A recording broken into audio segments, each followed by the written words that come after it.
नमस्कार, प्रणाम भोजपुरी समाज। फिर से हम हाजिर बनी खबरें भोजपुरी में। हम महेश तिवारी। आज बात कर low power star Pawan Singh ji के देवी गीत के बारे में।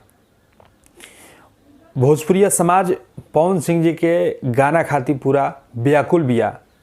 हमनी के पावर स्टार भी उतने व्याकुल बने कि अपना भोजपुरी समाज में नवरात्रि के जौन गाना बा बहुत ही जल्द प्रेजेंट कर दिया।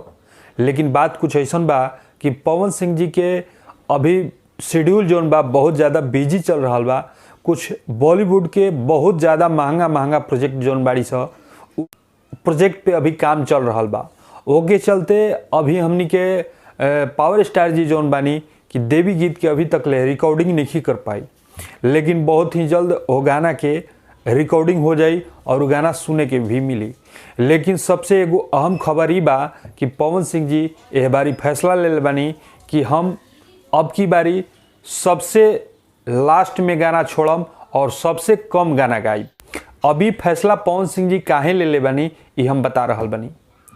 पावर स्टार पवन सिंह जी के कहना ई बा कि अगर हम एगो बड़ा लेवल के गायक होके 100 गो 150 देवी गीत गा देम, 200 होली गीत गा देम, छठ गीत गा देम, तो हमार जो छोटा भाई लोग बा लोग, नया गायक लोग जो बा लोग, वो लोग के कब मौका देल जाई।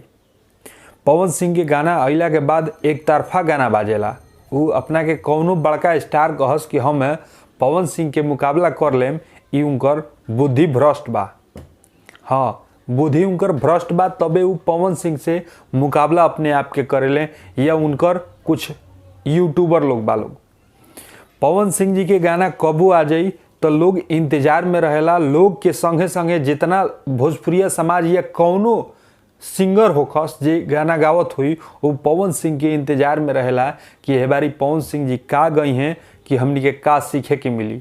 तो पवन सिंह जी अगर दशहरा बिहान भइला भी अपन देवी गीत के रिलीज करम नु तो भोजपुरिया समाज इंतजार में रही वो गाना के प्यार दी। तो एक ही चलते पवन सिंह जी ए बारी बहुत ही कम गाना गा रहा बनी। 7 से 8 गो गाना आई और दशहरा के नज़दीक जैसे ही समय आ जाई तो वो घड़ी वो गाना के रिलीज कर जाई। एक ही चलते पवन सिंह जी के ई सोच बा कि हमारा भोजपुरी के परिवार और बड़ा होके के चाहिए। एमें जितना भी कलाकार मेहनत कर रहा बने उनका भी मौका मिले के चाहिए, उनका के भी सुने के चाहिए। भोजपुरी में बहुत सारा गाना आ रहा बड़ी सा, रउआ सभे ओह गाना के भी अपन प्यार दी। और जो बड़का स्टार डिंग हाँकत रहे कि हम पवन सिंह से भी बड़ा हैं तो उनकर दशा रउआ लोग सही कर रहा बनी।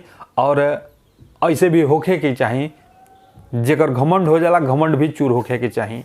तो बहुत जल्द पवन सिंह जी के गाना के साथे हमनी के हाजिर होखब जा। मिलल जी अगला वीडियो में, तब तक खातिर जय मां विंध्यवासिनी।